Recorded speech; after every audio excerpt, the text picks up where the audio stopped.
Standing up in McKinney, this is... According to Kallas's. This is episode 733, coming to you on the 19th of March, the year of our Lord 2025. And today I am joined by my daughter. And she's here to, I guess, quiz me today. We're going to talk about the debate last night and just in general what's going on for the city council or the mayoral race. So stand by and we'll get there in just a second.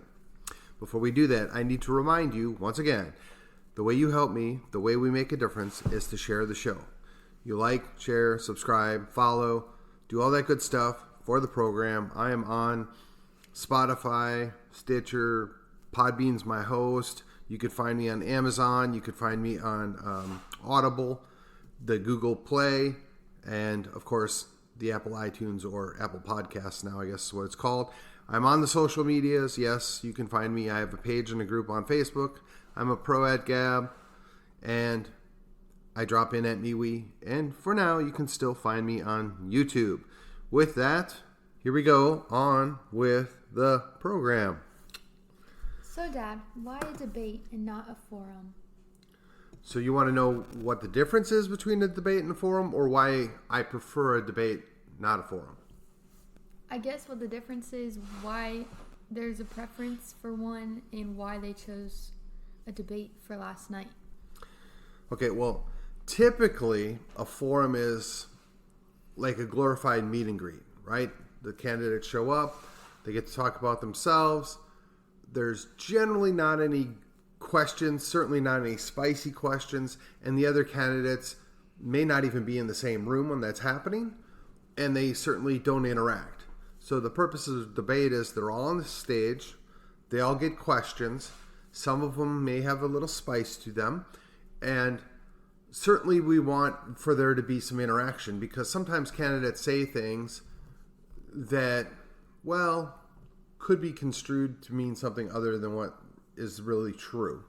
And the other candidates are better at holding them accountable than what your moderator would be, at least in theory. So that's the primary reason why you would go to a debate. Plus, I think it's more informative and certainly more interesting to have them kind of think on their feet and demonstrate their ability to adapt to changing circumstances rather than just give a canned speech. Mm-hmm. So it puts them on the hot seat and makes them problem solve in real time in front of people. I guess that'd be a fair way to put that. So the general idea is, you're going to have a freewheeling discussion with a debate, and with challenges, you're going to be able to kind of pivot and change. And exactly, it's a better way to hold them accountable, and it's a better way to kind of flesh out what they actually think, what they believe. See true character, not just a practice speech, yeah. Right?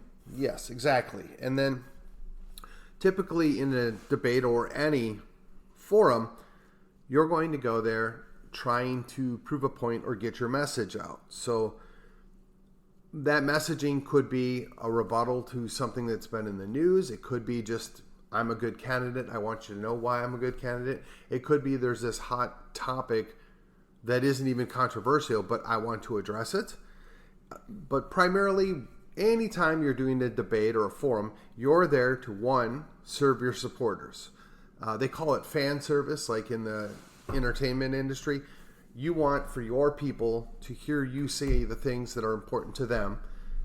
It only is meaningful, though, if you actually believe the thing that you're saying, because anybody can go up there and parrot talking points. The other thing that you're looking to accomplish is sway the normies. And what I mean by that is there are a lot of normal people that just don't pay attention or are not overly involved in politics. That's kind of a small sample of a community is actually involved in politics or wants to be involved in all the things going on.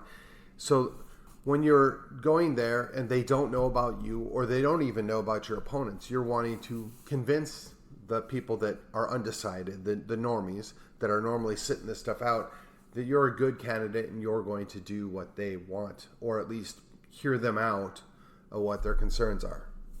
So in other words, the purpose of it is to introduce yourself to the people and represent yourself, even Though there's a risk of some spicy questions that'll keep you on your toes. Yes, that's a good way of rephrasing it. Yes. So, with that being said, how did the candidates do last night? Wow, you're jumping right in on that one. Okay. So, I would say there are 4 candidates. Obviously, I went in with my favorite candidate. One of the reasons why I didn't want to moderate the debate is I don't think that one, as the vice chair of the party, of the Republican Party, that I would serve my party well or the candidates well by being in there as a moderator. I suggested that they reach out to the guys that do the McKinney podcast. They're a little more balanced between the two of them.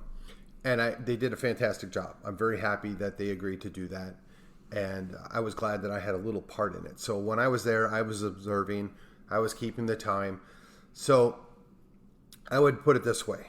In my opinion, and then as always, it's my show, so it's always my opinion, or at least my understanding of things. Taylor Willingham, who I knew nothing about, now I know something about. He would be probably not my first choice, but he showed that he was, fairly savvy about what's going on in the world. He has a direct interest in how these things affect we the people. But he admitted flat out, I haven't been paying attention to local politics. That's not really my thing. I spent a lot of time dealing with other community issues, and he owned it. And I'll give him credit for owning it. So he overperformed. I quite frankly didn't expect much, but he did better. The next guy I would bring up would be Matt Rostami. And what I find interesting is I wouldn't say I know Matt, but I've met him on several occasions. I'd call him an acquaintance. He is always entertaining. And he has the distinction of probably being arguably the smartest man in the room at any one given time. He's a talented surgeon on top of being able to speak 5 languages. And his wife's apparently an intelligence officer, which I had no idea. So he knows his way around a topic, and he demonstrated that ably. Now, do I think he's the best guy to lead the city? That's a different story. But he was heard. I think a lot of people were happy to hear some of the things that he was articulating. So again, he overperformed. And I'm learning, one, that I just need to expect more because he's really good at what he does. And 2, sooner or later, we're going to find the right slot for Matt Rostami to serve. And Dr. Matt, very smart guy, very savvy. I would like to find the right spot to put him because I think he would be a giant value add to both the Republican Party and Texas. I just don't know what it is right now. But a man that's willing to give up his time, his money, and his energy because he's got concerns about specific issues to throw his hat in the ring should be respected. The next one would be probably Mr. Cox, Bill Cox. I don't have anything against the guy. In fact, I really, truly would like to like him. I think he's got all the qualifications. He ticks all the boxes. I got to be honest. Last night, he kind of came across like he was entitled to be the mayor. And I don't think that's a good way to approach it. I don't think he did it on purpose. And, but in his closing statement, I'm the 3rd generation to be the chair of this or be the president of that, and I'm ready to be your mayor. I mean, it just, for me, it fell flat. Now, there are a lot of native McKinnians still around, or what I would call native locals that are still around, that's important to them, and I'm certain that's who he was speaking to. And like I said, I'm not trying to take anything away from the guy because there's probably at least a 40% chance he ends up being the next mayor, and I certainly don't want to talk ill of him. He's definitely got the competences and the experiences. As I've said before, I'm concerned that he's already kind of had a swing at the city council, but not a doubt in my mind he could do the job. And then last, of course, would be my preferred candidate, Scott Sanford. From my observation, he kind of started a little slow out of the blocks, if you will. Maybe he was just a little uncomfortable or he hadn't settled in. But by the end, he was doing really well. He articulated a clear vision and a set of ideals which he was looking to run the city of McKinney with. I think everything he said was heard well, and very clearly addressed, in my opinion, the concern that some people have about the partisan background that he has. And as a partisan, that's a challenge. You have to convince people that you would normally disagree with that you're not going to treat them poorly, you're not going to disregard them. And I think he did a pretty good job of articulating that. I know he ran out of time on more than one occasion. Certainly, had we had a little bit different format or a little bit more time that we could have diverted to cover those issues, I think he might have been able to flesh it out just a little bit more. But it's clear that he's got a game plan. And so he, I would say, exceeded my expectations, which is tough because I had very high expectations for Scott Sanford. So, yeah, I mean, he did a good job.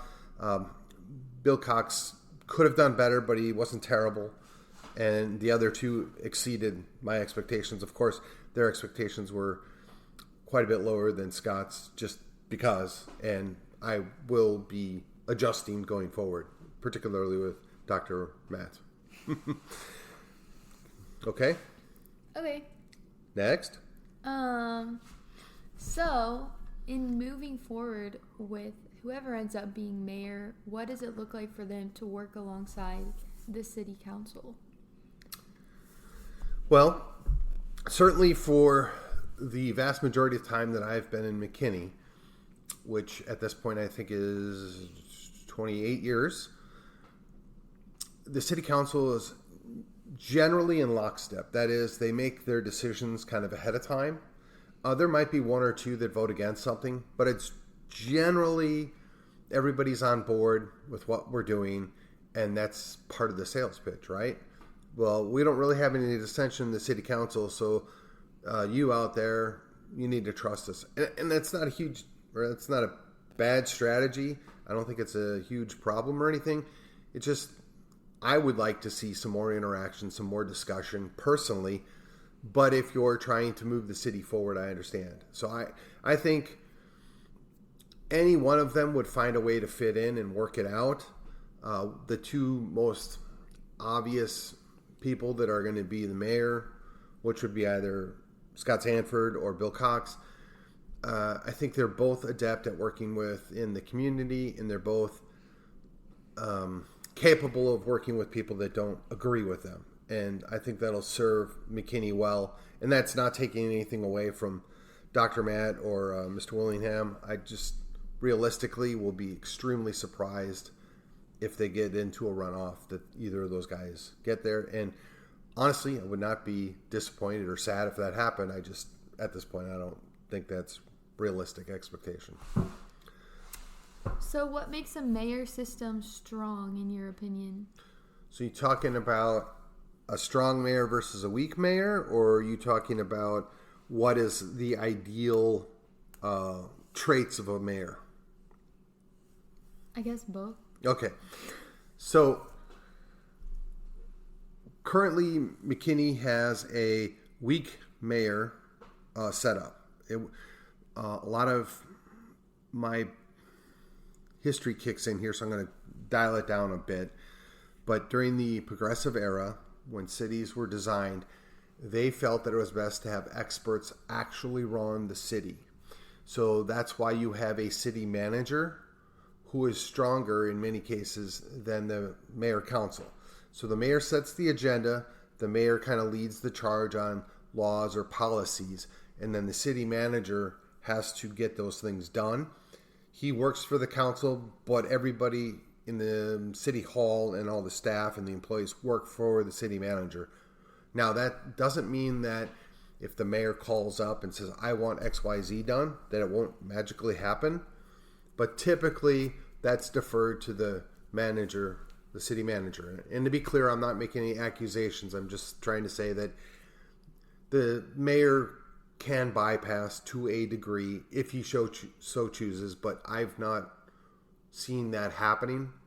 And certainly if the mayor calls the city manager and says, I need XYZ done, most of the time the city manager is going to jump because that's the person that drives what happens at council.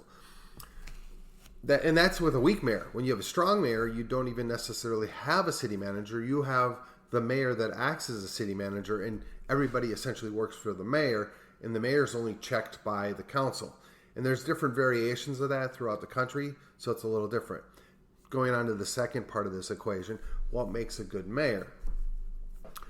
Well, in my mind, I want a mayor that has strong convictions, but is also open, i.e. will listen to other people and will have friendly discussions or even confrontations and takes criticism well. I think it'd be fair to say we've been lacking in that front for a while. But as with any position of leadership, it is challenging, and you can only put up with so much negative before you start to push back. So you have to give some grace to anybody that's in leadership. So I'm just trying to be fair with the current guy, right? Mm-hmm. Beyond that, you want a person that has vision, that is capable of working with people with different opinions, which we kind of touched on that, but also has a bigger vision of what makes me look good, what's best for me, and more of what's best for the city, and what best represents what's my constituents, in other words, the residents of the city want. One of the challenges that we have, particularly in Collin County, is because there's so much growth, there's a temptation to always lead with the growth, and you end up with people that are so growth focused that other things get left behind. And I wouldn't say that's just because they're developers or just because they're in real estate or just because of anything. It's just a natural inclination that it looks good when my city is growing. It looks good when my city is building things. It looks good when my city is attracting people. But at what cost, right? If you're not preserving what made the city unique in the first place, you could be doing more harm than good. Just my opinion. And I think that a more even-handed or level-headed mayor would benefit us in that regard. Okay, so what do you think some of the common challenges that a mayoral candidate faces while they're running, and then what do you think is a common challenge just for a mayor once they're in office? I'd say they're probably very similar, both before getting elected and after. I would say the most obvious thing is the naysayers, right? There's always somebody that is going to hate on you because you're not their brand, you weren't their choice, or they have a specific issue that is very, very important to them that the mayor disagrees with them on, and they're never going to see beyond that. Now, it is possible that as a candidate you can kind of navigate that and not pick any fights until you're actually elected. But once you're actually elected and you have to do the job, you're going to have to make a choice. You're going to have to do things. And through the course of that, you're going to upset people. And then the trick becomes, do I keep enough people happy with me? And do I engage enough people so that I'm going to win re-election, or so that I can get my policies pushed through? And that's kind of a challenge for any elected official, but particularly when you have a city council that's deferential, if you will, to the mayor, that's going to fall on the mayor. And we've seen that play out in McKinney for sure. Sometimes it's worked out fairly well. Other times it's a problem and it's not handled well. And there's many people that could be blamed. But ultimately, the guy that's got the big chair or the lady that's in the big chair gets the lion's share of it, as they should, because they're supposed to be driving the interactions as the elected official. And the same can be said for somebody in Congress, somebody in the Texas House, somebody in the Texas Senate, the lieutenant governor, the governor, the president, whatever, anybody in Congress. Any elected official, they have an onus on them to make sure that their constituents are generally happy, or at least the majority of them are generally happy, and that they feel like they've been heard and communicated with. Does that answer? Yeah, so when somebody's running for mayor, I can only imagine that requires a lot of networking for them. How much do you think that networking affects the vote, and like how much showing up to all these events and things? Like, how important do you think that is versus people's overall opinion? Like, do you really think showing up to every little thing affects who votes for who, or do you think it's more about your brand and just the narrative you put out at the things you do go to?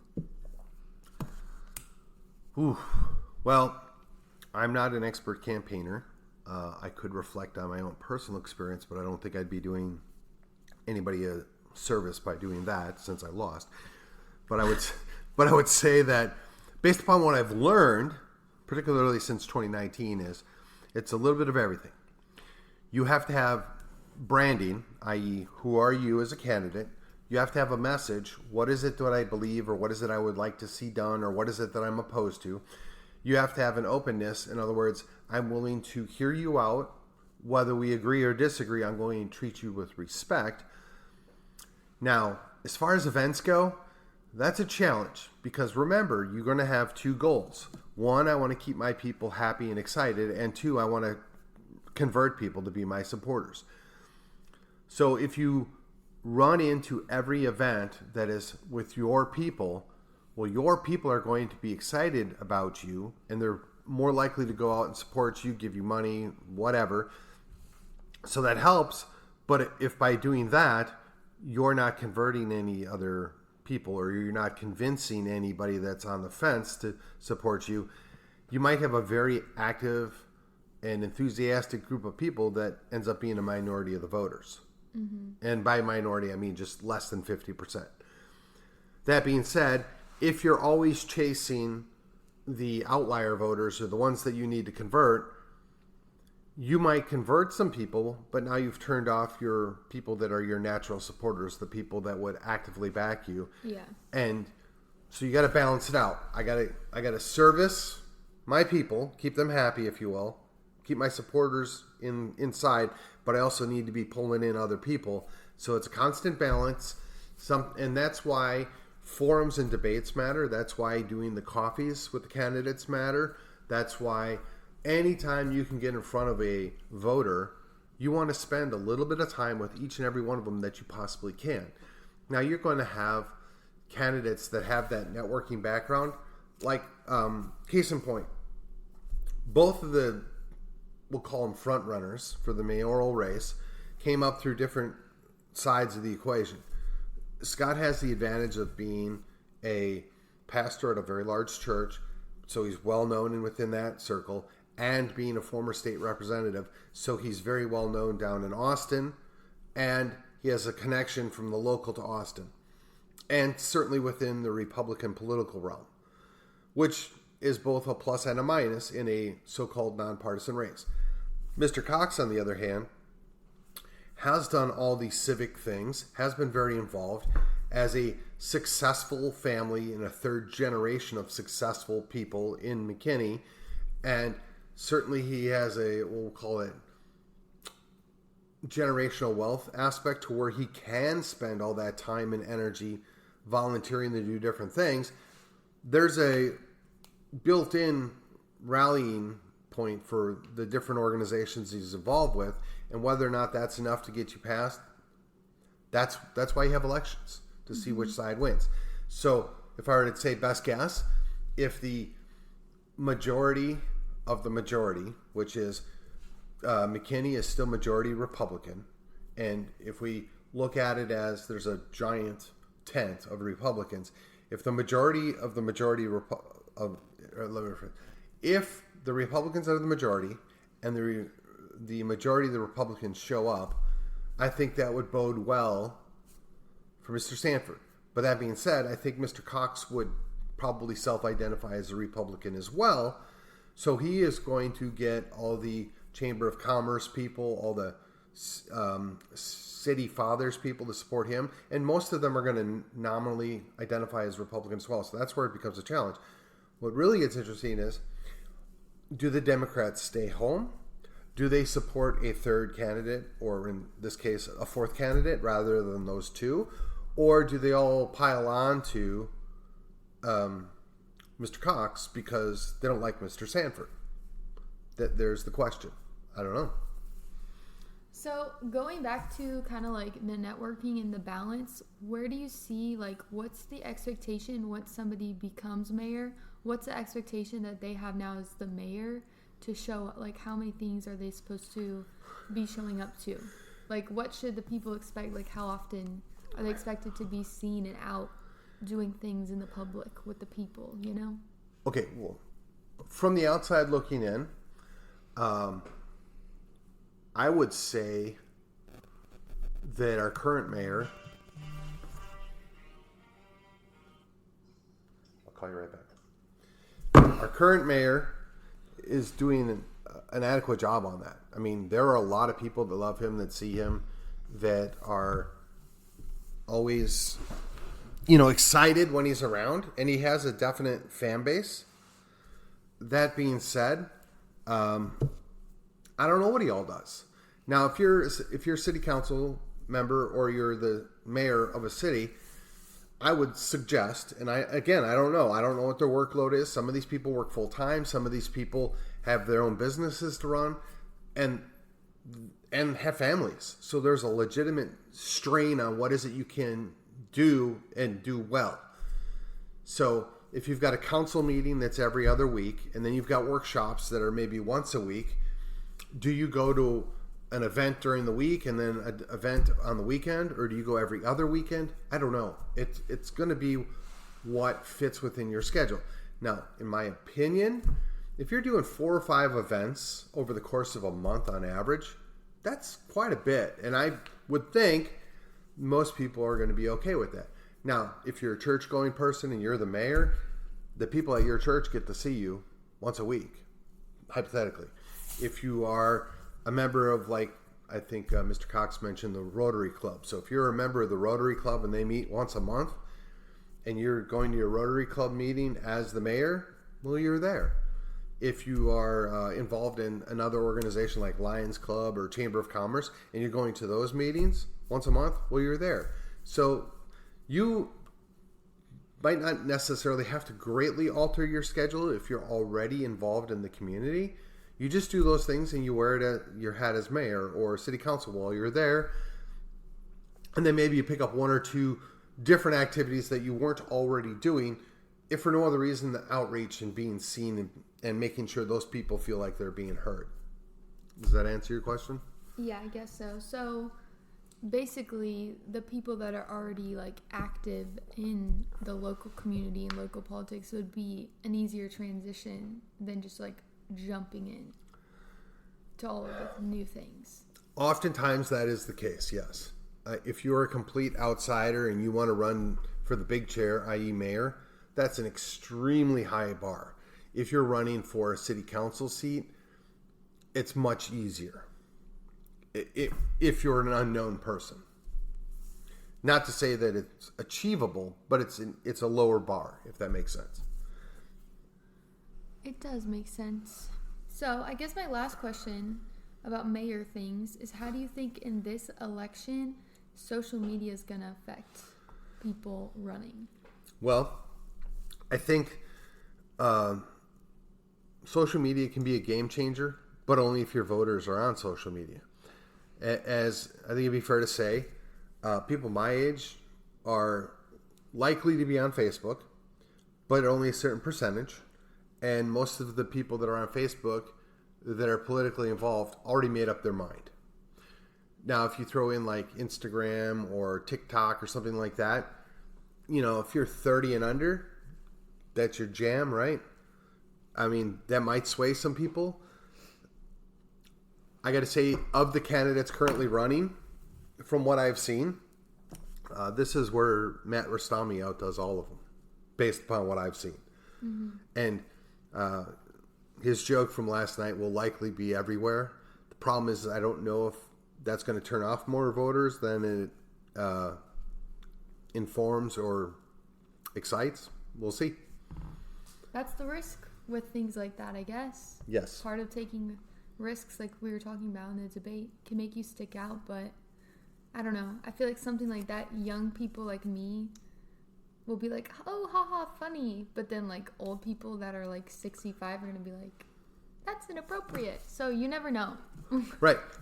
So case in point, there's a whole slew of you young folks that are super excited about the Donald, and you like kind of his mean tweets and his kind of snappy retorts. Mm-hmm. Am I right? I mean, yeah. I mean, of course, there's I'll call them crybabies that don't deal with that well, but by and large, young people kind of get a kick out of that, right? You like somebody with a little zip in the words. Is that fair? Yeah. Yeah. Okay. So it'll be interesting to see how the young people that this might be their first time voting in a mayoral race, how their little Instagram reels of things are going to affect how they vote, which is kind of crazy that people will vote for someone totally based off of things they see online, because so many things online are just actually false. You mean the internet's not always truth? Nope. Oh, jeez. I'm so surprised.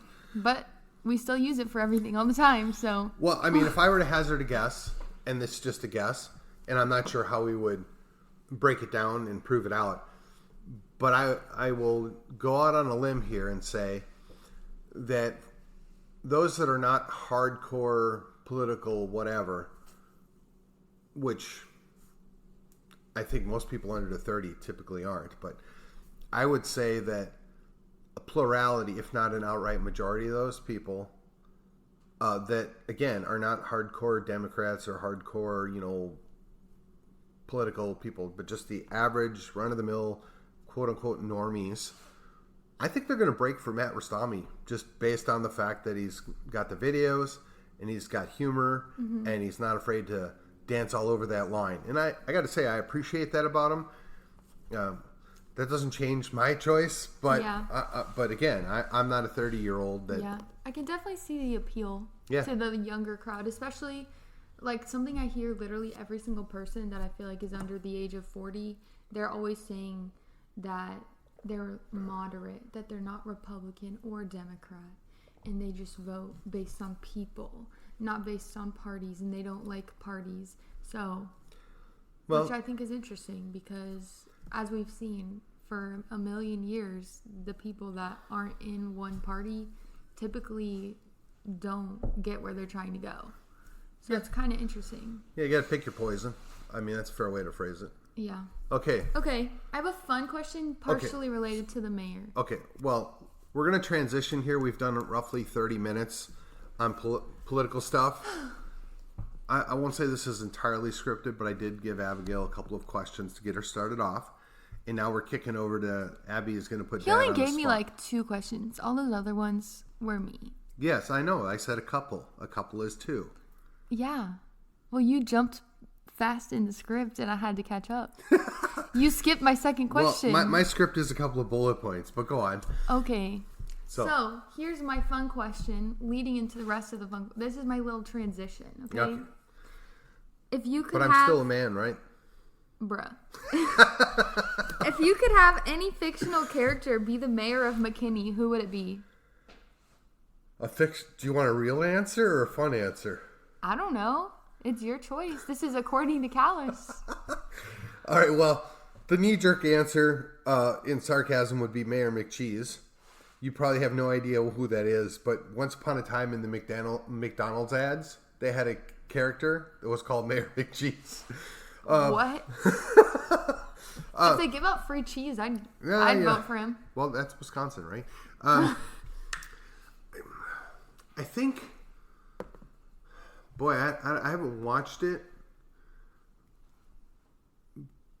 but as far as a fictional mayor,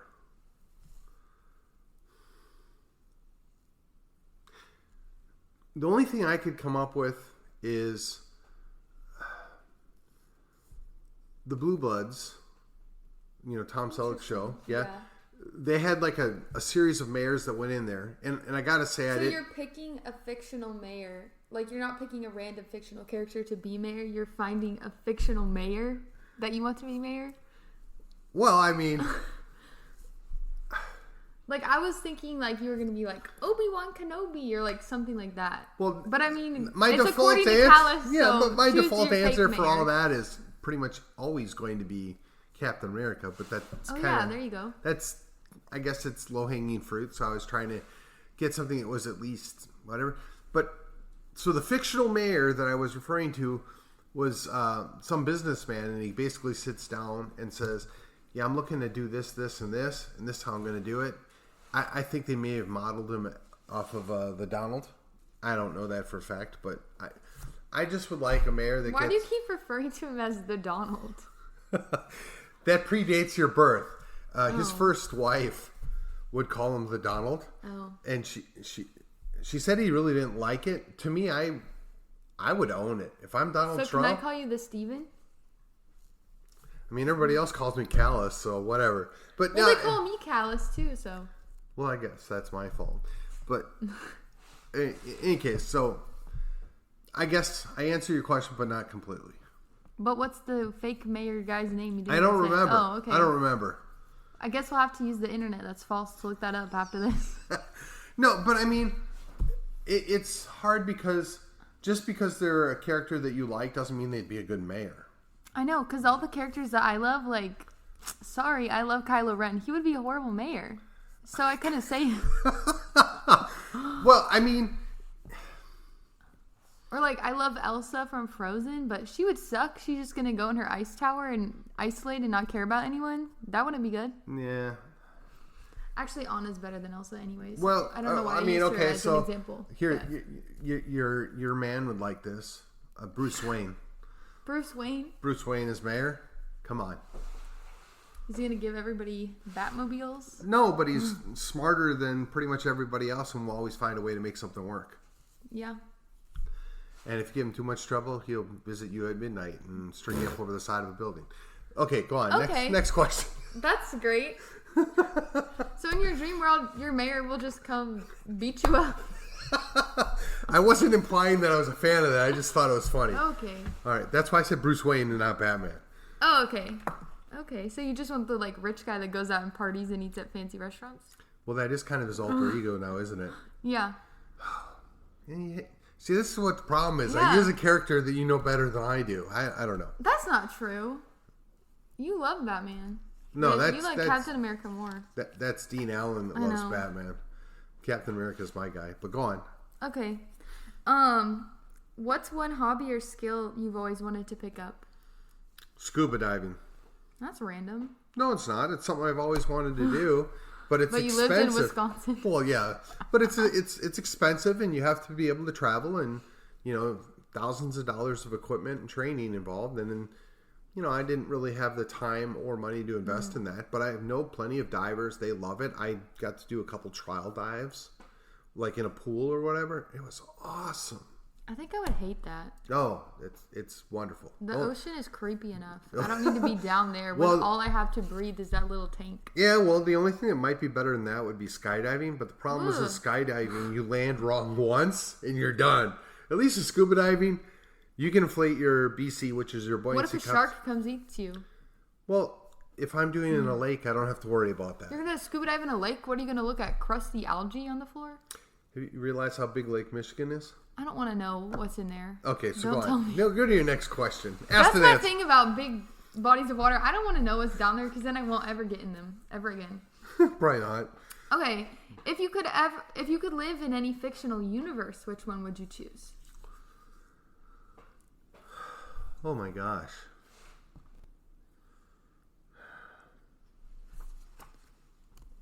This is where Dino would say Gotham City. Well, yeah. I don't have a good answer for that. I would probably say fictional universe. Jeez. Oh, okay. There's a book by an author by the name of L. Neil Smith, who is, I think the term is voluntarist now, but I think he would probably describe as an anarchist, but definitely a hard libertarian. He wrote a book called The Probability Broach, and in the timeline in that world or that universe, it imagines essentially a libertopia of the North American Confederacy. Look, I'm just saying, if you're going to throw it out there. I'm going to give you an answer. It looked really cool. I even have the graphic novel of this. And, I mean, it's not plausible in today's day and age, but it is something that would be pretty awesome to go live in, I think. This is why, according to Kallas, is such an interesting show to listen to, because you ask him a fictional character, he chooses a random fictional mayor. You ask him a fictional world, and he brings up this, like, super niche thing. Whenever I was expecting, like, I would live in, I don't know. What am I supposed to say? Earth 616 from Marvel or something? Well, I don't know. It's just you have a very interesting brain. Well, you're not like the others. Not like the others. Okay, Next question. Okay. This is my last question that I wrote down. Okay. What trend do you think is overrated? What trend? Yeah. I think AI is overrated. Is that a trend? Well, yeah, because everybody wants to default to AI. We'll have AI do this. Or I'll have, for me, I enjoy reading. I want to read my own book. Even if the book's not that great, I'd rather read it myself than have a computer synopsize it for me and tell me what it says. Likewise, if I'm going to go to the trouble to write a letter, which I don't really do often, I'm going to write my own letter. I don't need AI to do it for me. If I'm going to do a research paper, I'm going to do my own stinking research. I don't need AI to fix it for me.